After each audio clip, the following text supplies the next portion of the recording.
ஒரு வயசான அம்மா ஒரு நாள் ஃபோன் பண்ணாங்க. ஐயா, நான் இந்த தகவல் நிகழ்ச்சியை தினமும் கேட்குறேன், உங்ககிட்ட ஒரு கேள்வி கேட்கணும் அப்படின்னாங்க. என்னங்க அப்படின்னோம். எனக்கு சொந்தமாக ஒரு நல்ல வீடு இருக்குது, வேணுங்கிற அளவுக்கு பணமும் இருக்குது, கணவரும் ரொம்ப நல்லவர், ரிட்டையர் ஆகி வீட்டில் தான் இருக்கிறார், பிள்ளைங்கள்லாம் பெரிய பெரிய உத்தியோகத்தில் இருக்கிறாங்க, அதில் ஒருத்தன் ஐஏஎஸ்ஸு, பணம்லாம் கூட நிறைய கொண்டாந்து கொடுக்குறாங்க. அப்படி இருந்தும் என் மனசில் நிம்மதி இல்லை, வாழ்க்கையில் ஒரு நிறைவு இல்லை அப்படின்னாங்க. ஏன்னு கேட்டோம். அதைத்தான் நான் உங்களை கேட்குறேன், ஏன் அப்படி அப்படின்னு திருப்பி கேட்குறாங்க. எங்களுக்கு ஒன்றும் புரியல, கொஞ்சம் நேரம் குழம்பி போயிட்டோம். இருந்தாலும் அதை அவங்கக்கிட்ட காட்டிக்காமல் கொஞ்சம் சாமர்த்தியமாக, ஏம்மா உங்கள் மனசில் நீங்கள் ஏதோ ஒன்று எதிர்பார்க்குறீங்க, அது நிறைவேறலை அப்படி தானே அப்படின்னு கேட்டோம். ஆமாம் அப்படின்னாங்க. அதுக்கப்புறம் அவங்கக்கிட்ட கொஞ்சம் மனம் விட்டு பேசுகிறப்போ தானாக விஷயம் வெளியில் வந்தது. அதாவது அவங்க பிள்ளைங்க பெரிய பெரிய உத்தியோகத்தில் இருக்கிறதுனால அவசரமாக பார்த்துட்டு ஓடுறாங்களாம். ஆசையாக அம்மான்னு கூப்பிட்டுக்கிட்டு கிட்ட உட்காந்து கொஞ்சம் நேரமாவது என்கிட்ட பேசினா தானே என் மனசு கொஞ்சம் நிம்மதியாக இருக்கும். அது அவங்களுக்கு தெரிய மாட்டேங்குதே அப்படிங்கிறாங்க. இதுதான் அவங்களுடைய ஏக்கம். இந்த ஏக்கம் அந்த தாயின் மனசில் இருந்துக்கிட்டு இருக்குது. இப்படி மகனுடைய அன்புக்காக மட்டுமே ஏங்குகிற தாய்மார்கள் பல பேர் இருக்கிறாங்க இந்த உலகத்தில். இதை நினைக்கிறப்போ ஒரு வெளிநாட்டு நாடோடி கதை ஞாபகத்தில் வருது. அதாவது கடவுள் படைப்பு தொழிலில் ரொம்ப மும்முரமாக ஈடுபட்டுக்கிட்டு இருந்தாராம். மீன்களை படைச்சாராம், பறவைகளை படைச்சாராம், விலங்குகளை படைச்சாராம். அவருக்கு திருப்தி ஏற்படலை. அதுக்கப்புறம் மனிதர்களை படைச்சிருக்கிறார். அப்பவும் அவருக்கு மன நிறைவு ஏற்படலையாம். கடைசியாக தன்னுடைய சக்தி முழுசையும் பயன்படுத்தி குறையே இல்லாத அளவுக்கு ஒரு படைப்பை உருவாக்கினாராம். அந்த உன்னதமான ஒரு படைப்பு அதுதான் பெண், அதாவது தாய். இப்படி உருவாக்கி எல்லாரையும் இந்த உலகத்தில் விட்டுவிட்டாராம். அதுக்கப்புறம் கொஞ்ச காலம் கழித்து தன்னுடைய தேவியை அழைச்சிக்கிட்டு இந்த பூலோகத்துக்கு வந்திருக்கிறார். தன்னுடைய குறையில்லாத படைப்பாகிய பெண்ணை பார்த்தாராம். ஏம்மா, உனக்கு இன்னும் ஏதாவது குறை இருந்தால் சொல்லு, அதையும் நிவர்த்தி பண்ணி விடுறேன் அப்படின்னாராம். அந்த அம்மா பார்த்துருக்காங்க. சுவாமி, எனக்கு நீங்கள் கொடுத்துருக்கிறது 2 கை, என்னுடைய பிள்ளைகளுக்கு சேவை செய்கிறதுக்கு இந்த 2 கை பத்தலை, அதனால் இன்னும் ஒரு 2 கை கொடுத்தா தேவலை அப்படின்னாங்களாம். கடவுள் பார்த்தார். அதனால் என்ன, அப்படியே செஞ்சு விடலாம், இதோ அதுக்கான வரம் கொடுத்துட்டேன் அப்படின்னார். அந்த அம்மாவுக்கு இப்போ 4 கை ஆகிட்டுது. 4 கையாலேயும் குழந்தைகளுக்கு சேவை செய்ய ஆரம்பிச்சிட்டாங்க. கடவுள் திருப்தியாக திரும்பி போனார். அதுக்கப்புறம் கொஞ்சம் காலம் கழித்து மறுபடியும் திரும்பி வந்தார் தேவியோட. பெண்ணை பார்த்தார். இப்போ என்னம்மா சந்தோஷந்தானே அப்படின்னாராம். அதுக்கு அந்த அம்மா, சந்தோஷந்தான், இருந்தாலும் இப்போ எனக்கு இருக்கிற 2 காலும் போதில்லை, இன்னும் ஒரு 2 கால் இருந்தால் தேவையில்லை, நிறைய ஓடி ஆடி பிள்ளைகளுக்காக வேலை செய்ய வேண்டியிருக்குது அப்படின்னாங்களாம். சரின்னு சொல்லி 4 கால் இருக்கிறது மாதிரி செஞ்சுட்டு போயிட்டார் கடவுள். மறுபடியும் கொஞ்ச நாள் கழித்து தேவி சொன்னாங்க கடவுள்கிட்ட, நீங்கள் என்ன தான் முயற்சி பண்ணினாலும் முழுமையான ஒரு படைப்பை உங்களால் உருவாக்க முடியாது, அப்படி தான் நான் நினைக்கிறேன் அப்படின்னாங்களாம். அப்படியா சொல்கிறேன், வா அந்த பொண்ணை பார்த்துட்டு வருவோம் அப்படின்னு புறப்பட்டு இங்கே வந்தாங்களாம். இங்கே பார்த்தா 4 கால் 4 கையோடு அந்த பொண்ணு ஒரு செவுத்தில் சாஞ்சி உட்காந்து அழுதுகிட்டு இருக்குது.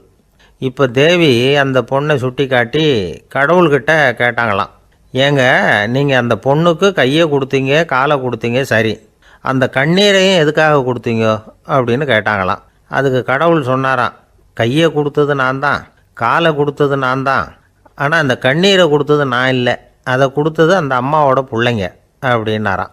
இன்றைக்கும் அப்படித்தான் பல பிள்ளைங்க அவங்க அம்மாவுக்கு கண்ணீரை தான் கொடுத்துக்கிட்டு இருக்கிறாங்க. அம்மாவை மதிக்கிற பிள்ளைங்க தான் இன்றைக்கி நல்லபடியாக இருக்கிறாங்கங்கிறது அவங்களுக்கு தெரியறதில்ல. இந்த காலத்து பிள்ளையாண்டான் ஒருத்தன் அவங்க அம்மாக்கிட்டேயும் நல்ல பிள்ளையாக நடந்துக்குவான், மனைவிக்கிட்டேயும் நல்ல கணவனாக நடந்துக்குவான், ரொம்ப சாமர்த்தியம். ஒரு நாள் அவங்ககிட்ட கேட்டாங்க, ஏன்பா உங்கள் அம்மாவும் உன் மனைவியும் சண்டை போட்டுக்கிட்டா நீ எந்த பக்கம் அப்படின்னாங்களாம். வீட்டுக்கு வெளிப்பக்கம் அப்படின்னானான். அவன், கத்தியை தீட்டாதே புத்தியை தீட்டு அப்படின்னு ஒரு பெரியவர் புத்தி சொன்னார். அதை கேட்ட ஒரு இளைஞன், அது எப்படி பெரியவரை புத்தியை தீட்டுறது, கத்தியை தீட்டுன்னு சொன்னால் ஒரு கருங்கல்லில் கத்தியை தேய்க்கலாம், புத்தியை தீட்டுன்னு சொன்னால் எப்படி தலையை கொண்டுட்டு போய் தரையில் தேய்ச்சிக்கிட்டு இருக்க முடியுமா அப்படின்னா. அந்த பெரியவர் உடனே புரிஞ்சுக்கிட்டார், இந்த இளைஞனுக்கு புத்தி கூர்மை கம்மி அப்படிங்கிறத புரிஞ்சுக்கிட்டார். அது சரி, அறிவுக்கும் புத்திசாலித்தனத்துக்கும் என்ன வித்தியாசம்? இது ஒரு முக்கியமான கேள்வி. அறிவுன்னா என்ன, புத்திசாலித்தனம்னா என்ன? இதே கேள்வியை சாக்ரட்டிஸ் கிட்ட அவருடைய சீடன் ஒருத்தன் கேட்டானான். ஐயா, அறிவுக்கும் புத்திசாலித்தனத்துக்கும் என்னங்க வித்தியாசம் அப்படின்னு கேட்டிருக்கான். சாக்ரட்டிஸ் நிமிர்ந்து பார்த்துருக்கிறார் அந்த சீடனை. அதுக்கப்புறம் சொன்னாராம், நான் சொல்கிறேன் உன்னுடைய கேள்விக்கு பதில், ஆனால் அதுக்கு முன்னாடி நீ ஒரு காரியம் பண்ணணும்னாரான். என்னங்க செய்யணும் சொல்லுங்கன்றிருக்கான். அதோ பாரு, ஒரு பெரியவர் உட்காந்துருக்கிறாரு, அவர்கிட்ட போ, இங்கேருந்து பக்கத்தில் இருக்கிற அந்த கிராமத்துக்கு போய் சேர எவ்வளவு நேரம் ஆகும் அப்படின்னு கேட்டுட்டு வா அப்படி சொன்னார் சாக்ரட்டிஸ். சரின்னு சொல்லிவிட்டு இவன் போனான். அந்த பெரியவர் முன்னாடி போய் நின்னான். ஏங்க பெரியவரை, இங்கேருந்து அதோ தெரியுத அந்த கிராமத்துக்கு போய் சேர்றதுக்கு எவ்வளோ நேரம் ஆகும் அப்படின்னு கேட்டான். பெரியவர் நிமிர்ந்து பார்த்தார், ஆனால் பதில் எதுவும் சொல்லலை. இவன் மறுபடியும் ஒரு தடவை அதே கேள்வியை அவர்கிட்ட கேட்டான். என்னங்க, நான் கேட்குறது உங்கள் காதில் விழுதா, அந்த கிராமத்துக்கு போய் சேர்றதுக்கு எவ்வளோ நேரம் ஆகும் அப்படின்னு சொல்லி மறுபடியும் கேட்டான். அப்பவும் அவர் பதில் சொல்லலை. உடனே அவன் மனசுக்குள்ளே முடிவு பண்ணிக்கிட்டான், சரி பெரியவர் ஒரு மாதிரியாக தெரிகிறார், புத்தி சுவாதீனம் சரியில்லாத ஒரு மாதிரி தெரியுது அப்படின்னு நினச்சிக்கிட்டே வந்த வழியிலே திரும்பி வந்துட்டான். கொஞ்சம் தூரம் நடந்திருப்பான். இப்போ அந்த பெரியவர் மறுபடியும் கூப்பிட்டார், இளைஞனே இப்படி வாடினார். இவனுக்கு ஒன்றும் புரியல. மறுபடியும் திரும்பி நடந்தான். அவர் முன்னாடி போய் நின்னான். பெரியவர் சொன்னார், தம்பி, இங்கேருந்து அந்த கிராமத்துக்கு போய் சேர்றதுக்கு 5 நிமிஷம் ஆகும் அப்படின்னார். இப்போது அந்த இளைஞன் அந்த முதியவரை ஒரு மாதிரியாக பார்க்க ஆரம்பித்தான். அதுக்கப்புறம் கொஞ்சம் யோசித்தான். பிறகு அவர்கிட்டே கேட்டுட்டான், ஏங்க பெரியவரை, இதே பதிலை அப்போவே என்கிட்ட சொல்லியிருக்கலாமே, என்னை திரும்பி போன்னு சொல்லிவிட்டு பாதி தூரம் போனதுக்கப்புறம் மறுபடியும் கூப்பிட்டு அதுக்கப்புறம் இப்படி சொல்கிறீங்களே, இது நியாயமா அப்படின்னா. பெரியவர் சிரித்தார். அதுக்கப்புறம் சொன்னார், ஏன்பா, நீ எவ்வளவு வேகமாக நடக்கிறேங்கிறத பார்க்காம நீ கிராமத்துக்கு போய் சேர வேண்டிய நேரத்தை எப்படி என்னால் சொல்ல முடியும்? அதனால தான் உன்னை கொஞ்சம் தூரம் நடக்க விட்டு உன்னுடைய நடையின் வேகம், அந்த கிராமம் இருக்கிற தூரம் ரெண்டையும் கணக்கு போட்டு அதுக்கப்புறம் நேரத்தை சொன்னேன்னார். சீடன் வந்து தலை குனிந்தான். அப்படியே திரும்பி வந்து சாக்ரட்டிஸ் முன்னாடி நின்னான். சாக்ரட்டிஸ் இப்போ சொல்கிறார், தம்பி, அதுக்கு பேர் தான் புத்திசாலித்தனம். இந்த அறிவு கூர்மை வந்து எல்லா இளைஞர்களுக்கும் வரணும் அப்படிங்கிறதுக்காகத்தான் கத்தியை தீட்டாத புத்தியை தீட்டு அப்படின்னு பெரியவங்கள்லாம் சொல்லிகிட்டு இருக்கிறாங்க. புத்தியை தீட்டுறவங்கெல்லாம் வாழ்க்கையில் அறிவாளி ஆகிறாங்க, தீட்டாதவங்க கோமாளி ஆகிறாங்க. இதுதான் இன்றைக்கி நடக்கிறது. அதனால் அறிவு கூர்மைங்கிறது வேறு. இந்த காலத்து ஆசாமி ஒருத்தர் இன்னொருத்தரை பார்த்து கேட்டார், ஏங்க, ஒரு விமானம் இங்கேருந்து புறப்பட்டு 2 மணி நேரத்தில் மதுரைக்கு போய் சேருது. நல்லா கவனிங்க, ஒரு விமானம் இங்கேருந்து புறப்பட்டு 2 மணி நேரத்தில் மதுரைக்கு போய் சேருது அப்படின்னா என்னோடய வயசு என்னன்னு கேட்டார். இவர் கேட்குறதுல ஏதாவது அர்த்தம் இருக்கா? அதாவது இங்கேருந்து புறப்பட்டு 2 மணி நேரம் ஆகுது மதுரைக்கு போகிறதுக்கு, அப்படின்னா என் வயசு என்னன்னு கேட்குறாரே. இதை கேட்ட உடனே அவர் பதில் சொன்னார், அப்படின்னா உங்களோட வயசு 20 அப்படின்னார்.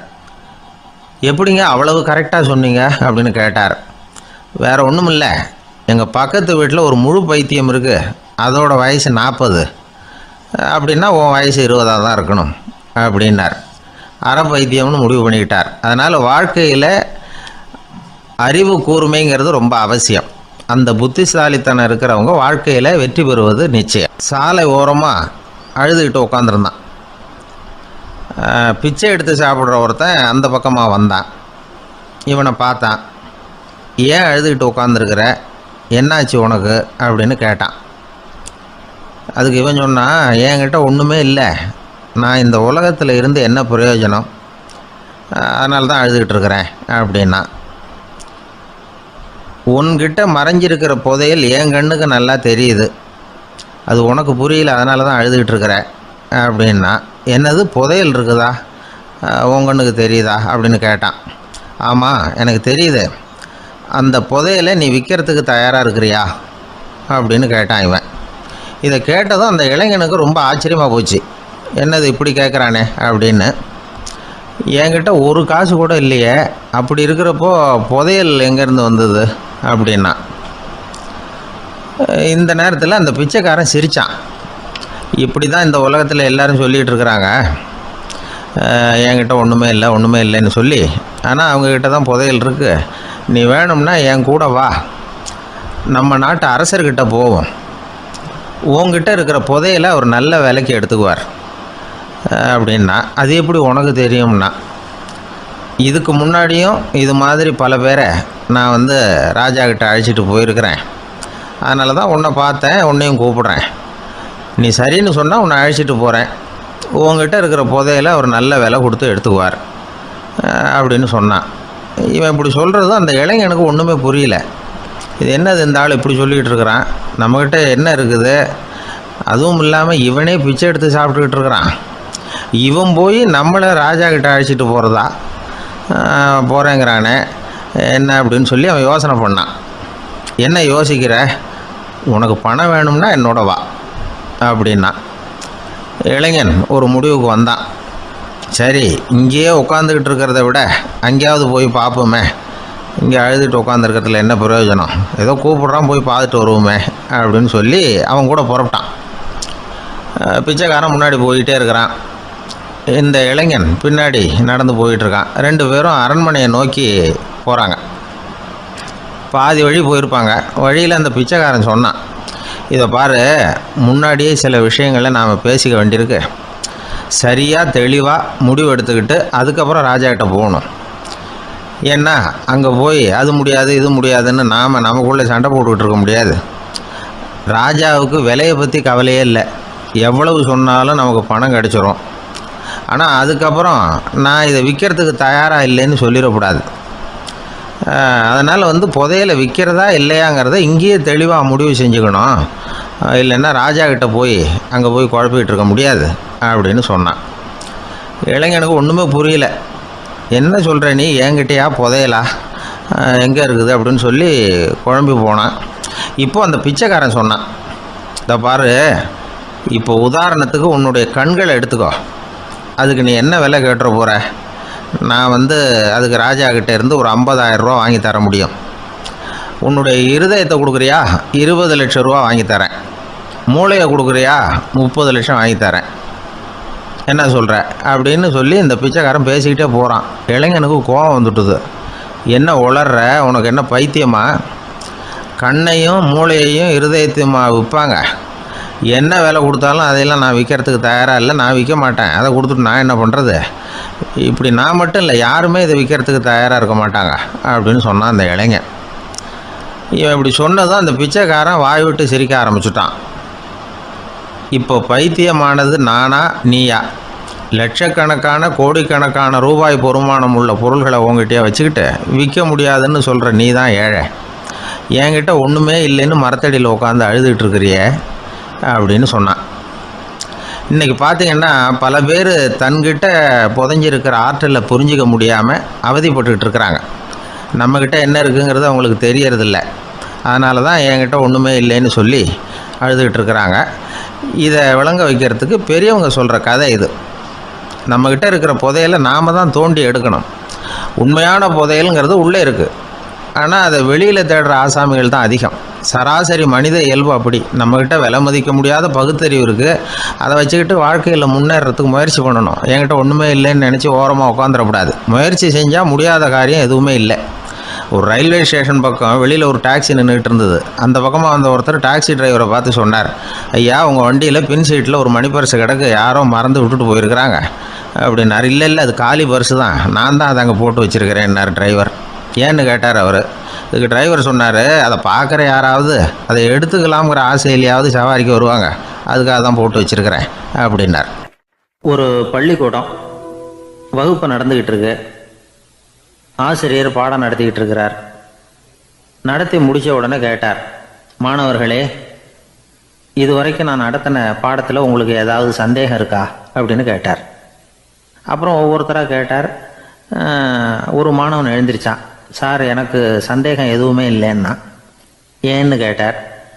ஏன்னா எனக்கு நீங்கள் நடத்தின பாடம் தெளிவாக புரிஞ்சுட்டுது, அதனால் சந்தேகம் வரலன்னா.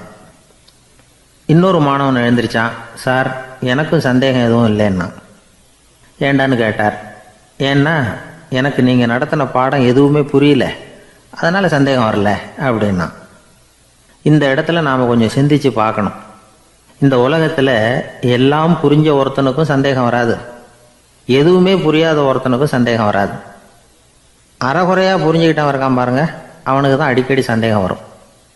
ஆக மாணவர்களை இந்த 3 வகையாக பிரிக்கலாம். அதே மாதிரி தான் மனிதர்களையும் 3 வகையாக பிரிக்கிறாங்க ஆன்மீகவாதிகள். ஒரு ஆன்மீக பெரியவர் என்ன சொல்கிறார் தெரியுமா? இந்த உலகத்தில் 3 வகையான மனிதர்கள் இருக்கிறாங்களாம். முதல் வகை எப்படி தெரியுமா? இவங்களுக்கு எதையும் தெரிஞ்சுக்கணுங்கிற அவசியமே கிடையாது. ஏன்னா அவங்களுக்கு எல்லாமும் தெரியும். இவங்க ஞானத்தின் முழு வடிவாக இருக்கிற காரணத்தினால அவங்களுக்கு எந்த சந்தேகமும் இல்லை, எந்த கேள்விகளும் கிடையாது. இந்த நிலையில் இருக்கிறவன் கிருஷ்ணன். எல்லாத்துக்கும் விட தெரிஞ்சுக்கிட்ட நிலையில் அவன் விடையாக மாறிவிட்டான் அப்படின்னு சொல்லுவாங்க. 2வது நிலையில் இருக்கிறவன் அர்ஜுனன். இவனுக்கு எப்போ பார்த்தாலும் கேள்விதான், சந்தேகம்தான். பதில் சொல்ல சொல்ல அவனுக்கு இருக்கிற சந்தேகமும் அதிகமாகிட்டே இருக்கும், குறையவே குறையாது. அர்ஜுனன் மாதிரி உள்ளவங்க எப்பவும் கேள்வி கேட்டுக்கிட்டே இருப்பாங்க. ஒரு கேள்விக்கு விடை கிடைச்சிட்டுன்னு வைங்க, உடனே இன்னொரு கேள்வி அவங்ககிட்ட இருந்து வரும். கிருஷ்ணனுடைய நிலை எப்படின்னா அது கேள்விகளே அற்ற ஒரு நிலை. அர்ஜுனனுடைய நிலை எப்படின்னா அது கேள்விகளை தவிர வேறு எதுவும் அற்ற ஒரு நிலை. இவங்களை தவிர இன்னொரு ஆள் இருக்கிறான், அவனுக்கும் கேள்விகள் அற்ற ஒரு நிலை தான். அவன் யாருன்னா துரியோதனன். இவனுக்கு தெரிஞ்சுக்கணுங்கிற எண்ணமே சுத்தமாக கிடையாது. ஆவலே இல்லைங்கிறதுனால அதை புரிஞ்சுக்கணுங்கிற அவசியமும் இல்லை. அதனால் அவனுக்கு கேள்விகள் அற்ற ஒரு நிலையில் அவன் இருந்துக்கிட்டு இருக்கிறான். எல்லா பதிலும் தெரிந்து கொண்ட நிலையில் கிருஷ்ணனும் கேள்விகள் அற்ற நிலையில் இருக்கிறான். தெரிஞ்சுக்கணுங்கிற ஆவலே இல்லாத துரியோதனனும் கேள்விகள் அற்ற நிலையிலே இருக்கிறான். இப்படியும் இல்லாமல் அப்படியும் இல்லாமல் 2ம் கெட்டான் நிலையில் இருக்கிறானே, அவன் தான் அர்ஜுனன். அதனால் பெரியவங்கள்லாம் என்ன சொல்கிறாங்கன்னா, இந்த உலகத்தில் அர்ஜுனன்களாக இருக்கிறவங்க ஒன்று துரியோதனனாக மாறிடணும், இல்லைன்னா கிருஷ்ணனாக மாறிடணும். இதை தவிர வேறு வாய்ப்பு இல்லை. துரியோதனன் மாதிரி உள்ளது விலங்கு நிலை, கிருஷ்ணன் மாதிரி உள்ளது தெய்வ நிலை. அர்ஜுனன் விலங்காவும் ஆக முடியல, தெய்வமாகவும் ஆக முடியல. இப்படி 2ம் கெட்டானா இருக்கிற வரைக்கும் இந்த கேள்விகளும் பிரச்சனைகளும் இருந்துக்கிட்டே தான் இருக்கும். இதுதான் பெரியவர்கள் சொல்லுகிற அனுபவ உண்மை. ஒரு ஆசிரியர் ரொம்பவும் விரிவாக விளக்கமாக பாடம் நடத்தின பிறகு, மாணவர்களே ஏதாவது சந்தேகம் இருந்தால் கேளுங்கன்னாராம். ஒரு மாணவன் எழுந்திரிச்சான். சார் எனக்கு ஒரு சந்தேகம்னா. என்னன்னு கேட்டார். இது வரைக்கும் என்ன பாடம் சார் நடத்துனீங்க அப்படின்னா அந்த பையன். ஒரு ஊரில் ஒருத்தர் இருந்தான். ஏதோ ஒரு சின்ன அலுவலகத்தில் வேலை பார்த்துக்கிட்டு இருந்தான். ரொம்ப ஏழை. வர்ற கொஞ்சம் வருமானத்தை வச்சு வாழ்க்கையை ஓட்டிகிட்டு இருந்தான். ஒரு நாள் தெரு வழியாக அவன் நடந்து வந்துக்கிட்டு இருக்கிறான். தெருவில் ஒரு காசு கிடந்தது. அதை பார்த்துட்டான். அது குனிஞ்சு எடுத்தான். அது ஒரு பழங்கால காசு. அந்த காசு நடுவில் ஒரு துளை இருந்தது, அதாவது துளையிட்ட நாணயம். பழங்காலத்தில் புழக்கத்தில் இருந்த ஒரு நாணயம் அது. துளையிட்ட நாணயம் கிடச்சிதுன்னா ரொம்ப நல்லது, அது அதிர்ஷ்டம் அப்படின்னு ஒரு நம்பிக்கை உண்டு. இவன் கையில் அது கிடைச்சதும் ரொம்ப சந்தோஷப்பட்டான். இனிமேல் என்னுடைய கஷ்டம்லாம் தீரப்போகுது, அதிர்ஷ்டம் என்னை தேடி வரும், நான் பணக்காரன் ஆகிடுவேன் அப்படின்னு சொல்லிட்டு அந்த காசை தன்னுடைய கோட்டு பையில் பத்திரமா போட்டு வச்சுக்கிட்டான். அடிக்கடி அதை தொட்டு பார்த்துக்கிறது உண்டு, வெளியில் எடுக்க மாட்டான். இப்படியே கொஞ்ச காலம் ஆச்சு. அதுக்கப்புறம் என்னாச்சு தெரியுமா? நிஜமாகவே அதிர்ஷ்டம் அவனை தேடி வர ஆரம்பிச்சுட்டுது. செல்வம் குவிஞ்சுது. பணம், பதவி, புகழ் எல்லாம் சேர்ந்தது. சமூகத்தில் அவன் ஒரு பெரிய மனுஷன் ஆகிட்டான். எல்லாரும் அவனை பாராட்டினாங்க. அவன் எதை தொட்டாலும் வெற்றி, எல்லாம் அந்த காசோட மகிமை அப்படின்னு அவன் மனசுக்குள்ளே நினச்சிக்கிட்டான். தினமும் காலையில் அந்த கோட்டை போட்டுக்கிட்டு தான் வெளியில் கிளம்புவான். புறப்படுறதுக்கு முன்னாடி கோட்டு பாக்கெட்டை தொட்டு பார்த்துக்குவான், உள்ளே காசு இருக்கா அப்படிங்கிறத உறுதிப்படுத்திக்குவான். அதுக்கப்புறம் தான் வெளியில் கிளம்புவான். இப்படியே பல வருஷம் ஓடி போச்சு. ஒரு நாள் அவனுக்கு அந்த ஆசை வந்துட்டுது, அதாவது அந்த துளையிட்ட நாணயத்தை எடுத்து கண்ணால் பார்க்கணும் அப்படின்னு. காலையில் சாப்பிட்டுக்கிட்டு இருந்தான். அப்போ தன்னுடைய மனைவிகிட்ட சொன்னான், ரொம்ப நாளைக்கு அப்புறம் என்னுடைய அந்த நாணயத்தை இன்றைக்கி வெளியில் எடுத்து பார்க்க போகிறேன்னா. என்னத்துக்கு அது, இப்போ அதை பார்க்க வேணாமே அப்படின்னு மெதுவாக இழுத்தாங்க அந்த அம்மா. இல்லை நான் பார்த்தே தீரணும் அப்படின்னு அவன் தன்னுடைய சட்டை பைக்குள்ளே கையை விட்டான். உள்ளே இருந்த நாணயத்தை வெளியில் எடுத்தான். பார்த்தா அவனுக்கு ஆச்சரியமாக போச்சு. அந்த நாணயத்தில் தொலையே இல்லை. என்ன ஆச்சு அப்படின்னு சொல்லி அவன் ரொம்ப குழம்பி போயிட்டான். இப்போ அந்த அம்மா சொன்னாங்க, நான் தான் ஒரு நாள் உங்கள் கோட்டு ரொம்பவும் தூசியாக இருக்கேன்னு சொல்லி அதை ஜன்னலுக்கு வெளியில் உதறினேன். உள்ளே இருந்த அந்த காசு அப்போ எனக்கு தெரியாது, ஞாபகத்தில் இல்லை. அது தெருவில் விழுந்துட்டது போல இருக்கு. அதுக்கப்புறம் எவ்வளவோ தேடி பார்த்தேன், கிடைக்கல. அதுக்குள்ளே அதை யாரோ எடுத்துகிட்டு போயிட்டாங்க போல இருக்கு. அது இல்லைங்கிறது உங்களுக்கு தெரிஞ்சால் வருத்தமாக இருக்குமேங்கிறதுக்காக நான் தான் வேற ஒரு நாணயத்தை எடுத்து சட்டை பைக்குள்ளே வச்சுட்டேன் அப்படின்னு விவரத்தை சொன்னாங்க அந்த அம்மா. இது எப்போ நடந்ததுன்னு கேட்டான். உங்களுக்கு அந்த காசு கிடைச்சதே அன்னைக்கு மறுநாளே இது நடந்து போச்சு அப்படின்னாங்களாம். இதை கொஞ்சம் யோசனை பண்ணி பாருங்கள்.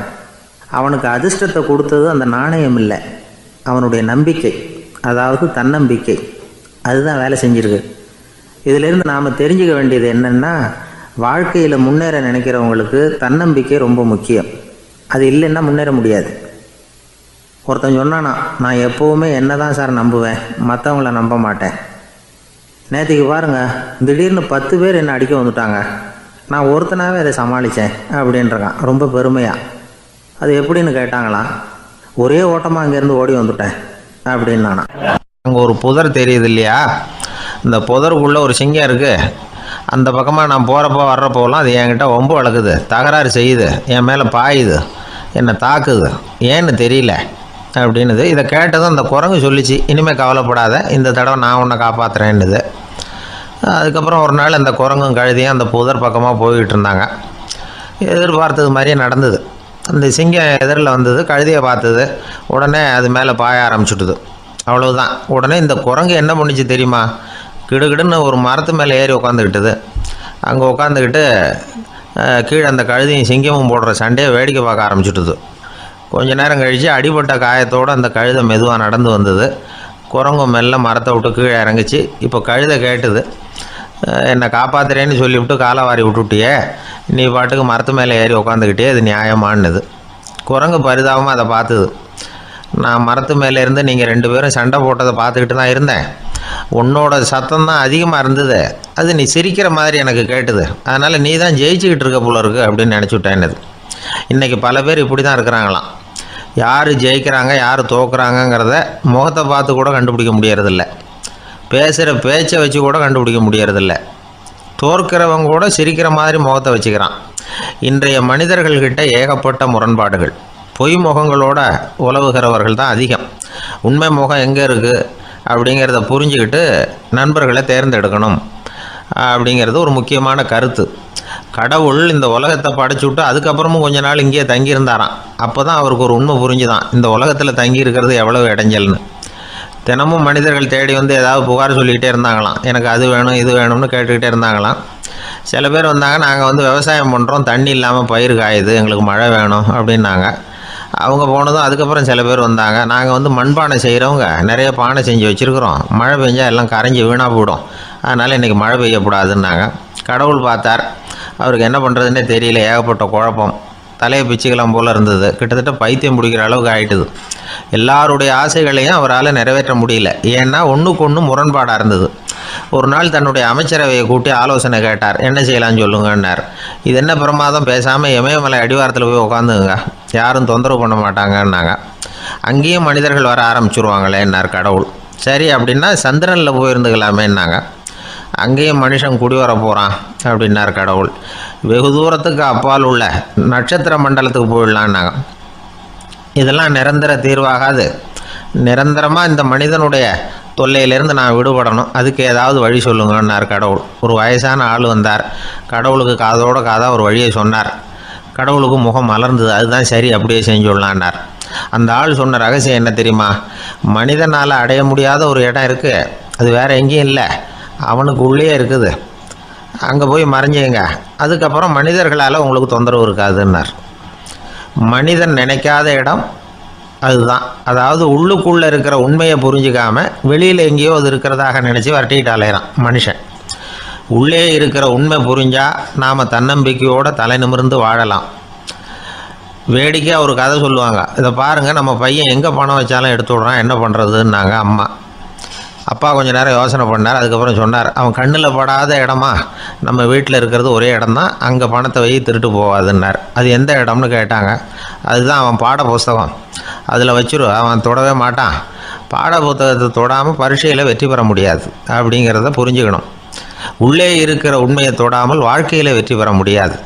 அதனால் உண்மையை புரிஞ்சுக்கிட்டா வாழ்க்கையில் வெற்றி நிச்சயம். வாழ்க்கையில் ரொம்பவும் அடிபட்டு அல்லல் போட்டுக்கிட்டு இருக்கிற ஒருத்தர் வந்தார். மனசு ரொம்பவும் நொந்து போய் பேசினார்.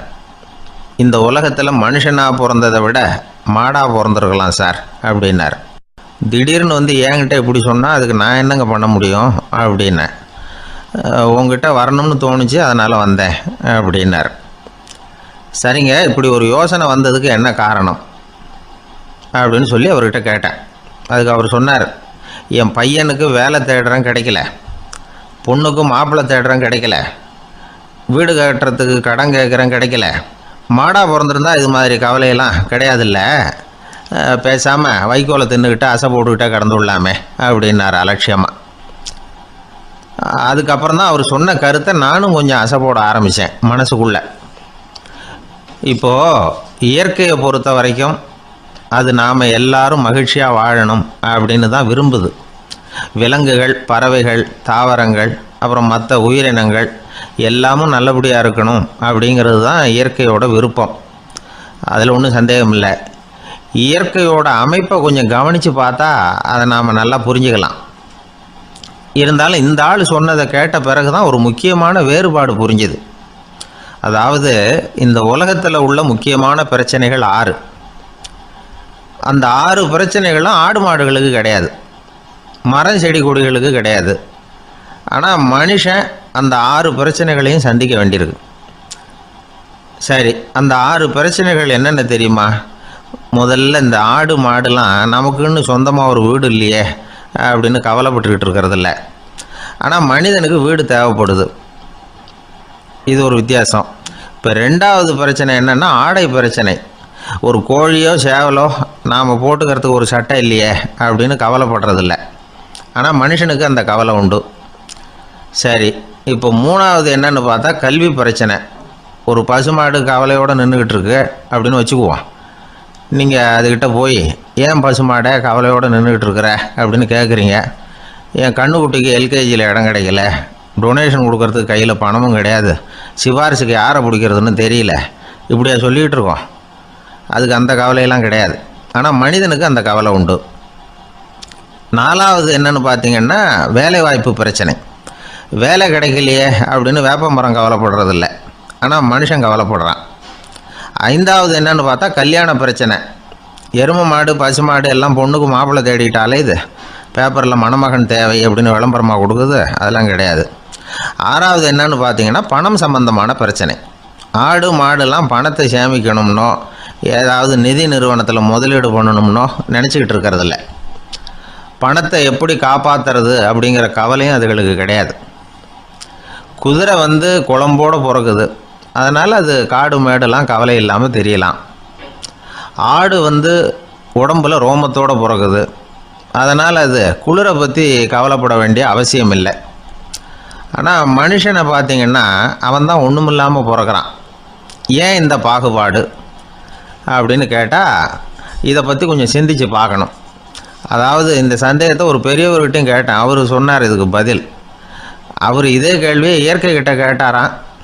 இயற்கை பதில் சொல்லிச்சான். வேறு யாருக்கும் கொடுக்காத ஒரு வலுவான கருவியை, ஒரு பவர்ஃபுல் வெப்பன் மனுஷனுக்கு கொடுத்துருக்குறேன்னு, அந்த கருவியை உபயோகப்படுத்தி அந்த 6 பிரச்சனையை மட்டும் இல்லை 6 கோடி பிரச்சனைகள் இருந்தாலும் அதையெல்லாம் சமாளிக்கலாம். அது கருவி என்ன தெரியுமா? அதுதான் 6வது அறிவு. அதை உபயோகப்படுத்தினா காலுக்கு செருப்பு தயார் பண்ணிக்கலாம், குளிருக்கு போர்வை தயார் பண்ணிக்கலாம், என்ன வேணும்னாலும் செய்யலாம் அப்படின்னு இயற்கை பதில் சொல்லிச்சான். அதனால் நாம் செய்ய வேண்டியது என்னென்னா இயற்கையை முதல்ல சரியாக புரிஞ்சுக்கணும். இயற்கையின் படைப்பையே நாம் வந்து சரியாக புரிஞ்சுக்கிறது இல்லையா, அதுதான் வேதனை. இந்த கதையை கேளுங்க. இப்போ நகரத்திலேருந்து ஒரு ஆள் கிராமத்துக்கு வந்தான். அங்கே ஒரு சிறுவன் மாடு மேய்ச்சிக்கிட்டு இருந்தான். நகரத்து ஆள் சொன்னான், எவ்வளோ அழகான பசு, அது சரி இதுக்கெல்லாம் ஏன் கொம்பு இல்லைன்னா. இதுக்கு அந்த பையன் பதில் சொன்னான், பசுமாட்டுக்கு கொம்பு இல்லாததுக்கு பல காரணங்கள் உண்டு. கண்ணுக்குட்டியாக இருந்தால் கொம்பு இருக்காது, பசு வளர்ந்து பெருசானதுக்கு அப்புறம் தான் கொம்பு முளைக்கும், இது ஒரு காரணம். சில சமயம் வளர்கிற கொம்பை எடுத்து விடுறது உண்டு, அது ஒரு காரணம். ஆனால் இதுக்கு ஏன் கொம்பு இல்லைன்னு கேட்குறீங்க, அதுக்கு என்ன காரணம்னா இது பசு இல்லை குதிரை அப்படின்னானா. ஜெருசலேம் அங்கே உள்ள ஒரு தேவாலயம். அதில் உள்ள பலிபீடத்தின் முன்னாடி ஒரு பெட்டி உண்டு, அது காணிக்கை பெட்டி. ஆலயத்துக்கு வர்றவங்க பிரார்த்தனை பண்ணிவிட்டு திரும்பி போகிற சமயத்தில் அந்த பெட்டியில் காணிக்கை போடுவாங்க. அவங்களால எவ்வளவு முடியுமோ அவ்வளவு போடுறது வழக்கம். அவங்கவுங்க வசதிக்கு தகுந்த மாதிரி போடுவாங்க. வசதி உள்ளவங்களாக இருந்தாலும் சரி, வசதியே இல்லாத வறியவர்களாக இருந்தாலும் சரி, ஆலய காணிக்கை பெட்டியில் காசு போடுறது அவங்களுக்கு ரொம்ப பெருமையான ஒரு செயல். ஒரு சமயம் இயேசு தம்முடைய சீடர்களோடு அந்த ஆலயத்துக்கு வரார். அங்கே உட்காந்து ரொம்ப நேரம் வழிபாடு பண்ணிகிட்டு இருக்கிறார். சீடர்களும் அந்த ஜபத்தில் கலந்துக்கிட்டாங்க. வழிபாடு முடிஞ்சுது. இயேசு உட்காந்துருக்கிறார். காணிக்கை பெட்டியில் காசு போடுறவங்கள கவனிக்கிறார். சீடர்களும் அதையே கவனிச்சுக்கிட்டு இருக்கிறாங்க. ரொம்ப பேர் வரிசையாக வந்தாங்க. அவங்களால முடிஞ்ச அளவுக்கு காசு போட்டுட்டு அவங்க பாட்டுக்கு போய்கிட்டு இருக்கிறாங்க. வசதியானவங்க நிறைய பேர் வந்தாங்க. அதுக்கு மத்தியில் வயசான ஒரு அம்மா, அவங்களும் வந்து காசு போட்டுட்டு போகிறாங்க. இப்போ இயேசு தன்னுடைய சீடர்கள் பக்கம் திரும்பினார். ஒரு கேள்வி கேட்டார். இப்போ இந்த காணிக்கை பெட்டியில் நிறைய பேர் வந்து காசு போட்டுட்டு போகிறத நீங்கள் கவனிச்சிங்க. இன்றைக்கி இந்த காணிக்கை பெட்டியில் ரொம்பவும் அதிகமாக காசு போட்டது யார் அப்படின்னு கேட்டார். முதல்ல வந்தார் ஒரு பெரிய மனுஷன், அவர் தான் அதிகமாக போட்டார் அப்படின்னார் ஒருத்தர். மூணாவதாக வந்தவர் தான் அதிகமாக போட்டார், நான் கவனித்தேன் அப்படின்னாரு இன்னொருத்தர். இப்படி ஆளுக்கு ஒரு விதமாக சொல்கிறாங்க. கடைசியாக இயேசு சொன்னாராம், இன்றைக்கு அந்த பெட்டியில் அதிகமாக காசு போட்டவங்க அந்த வயசான அம்மா தான் அப்படின்னாராம். சீடர்களுக்கு ஒன்றும் புரியல. அந்த அம்மா ரொம்பவும் ஏழையாச்சே, அவங்க எப்படி அதிகமாக காணிக்கை செலுத்த முடியும் அப்படிங்கிறது அவங்க சந்தேகம். இயேசு விளக்குனார். நிறைய பேர் வந்தாங்க, நிறையவே காசுகள் போட்டாங்க, அது உண்மைதான். ஆனால் அந்த அம்மா என்ன பண்ணாங்க கவனிச்சிங்களா? வந்தாங்க, தன்னுடைய காசு பையை திறந்தாங்க, அப்படியே கொட்டுனாங்க. அதில் இருந்தது 2 காசுகள் தான். அந்த 2 காசும் காணிக்கை பெட்டியில் விழுந்துட்டுது. மற்றவங்கள்லாம் தங்கள்கிட்ட இருந்த செல்வத்தின் ஒரு சிறு பகுதியை எடுத்து பெட்டியில் போட்டாங்க. ஆனால் இந்த அம்மா தன்கிட்ட என்ன இருந்ததோ அதை அப்படியே போட்டுட்டாங்க. தன்னுடைய பிழைப்புக்காக வச்சுருந்த அவ்வளவையும் இழக்கிறதுக்கு தயாராகிட்டாங்க. அவ்வளவு தாராள மனசு அவங்களுக்கு. அதனால் அவங்க செலுத்தின காணிக்கை தான் அளவில் அதிகம் அப்படின்னார். விலை மதிப்பில்லாத முத்து புதையல் ஒருத்தனுக்கு கிடைக்க போகுதுன்னு வச்சுக்கோங்க. அதன் மதிப்பை உணர்ந்தவன் என்ன பண்ணுவான்? அதை அடையிறதுக்காக தன்கிட்ட இருக்கிற எதையும் கொடுக்கறதுக்கு தயாராக இருப்பான் இல்லையா? அது மாதிரி தான் இதுவும் அப்படின்னார். உலக மதிப்பீடுகளை துரும்பா தூசியாக மதித்து அதையெல்லாம் உதறி விடுகிறவன் இறையருள் அப்படிங்கிற இணையில்லாத செல்வத்தை பெறுகிறான் அப்படிங்கிறது இதில் உள்ள கருத்து. இறைவனுக்காக இழப்பதுன்னா துன்பப்படுகிறவர்களுக்காக, ஏழைகளுக்காக, ஏதுமற்றவர்களுக்காக இழப்பது அப்படின்னு அர்த்தம். உங்கள் அயலானுக்கு நீங்கள் என்ன உதவி செய்தாலும் அதை எனக்கே செய்கிறீர்கள் அப்படின்னு இயேசு சொல்லியிருக்கிறார். அடுத்தவங்களுக்கு உதவணுங்கிற குணம் இன்னைக்கு ரொம்ப குறைஞ்சி போச்சு. ஒருத்தன் வாழைப்பழத்தோல் வழுக்கி கீழே விழுந்துட்டான். பக்கத்தில் இருந்த நண்பன் உடனே இவனை தூக்கிக்கிட்டு போய் ஆஸ்பத்திரியில் சேர்த்துட்டான். அதுக்கப்புறம் சொன்னான், நீ அந்த வாழைப்பழத்தோலில் காலை வைக்க போகிறத முன்னாடியே நான் கவனிச்சுட்டேன் அப்படின்னு நானா. அப்படின்னா அப்போவே நீ எனக்கு உதவி செஞ்சுருக்கலாமே அப்படின்னு நானா. அவன், நான் டாக்டருக்கு உதவலாம்னு நினச்சிட்டேன் அப்படின்னா இவன்.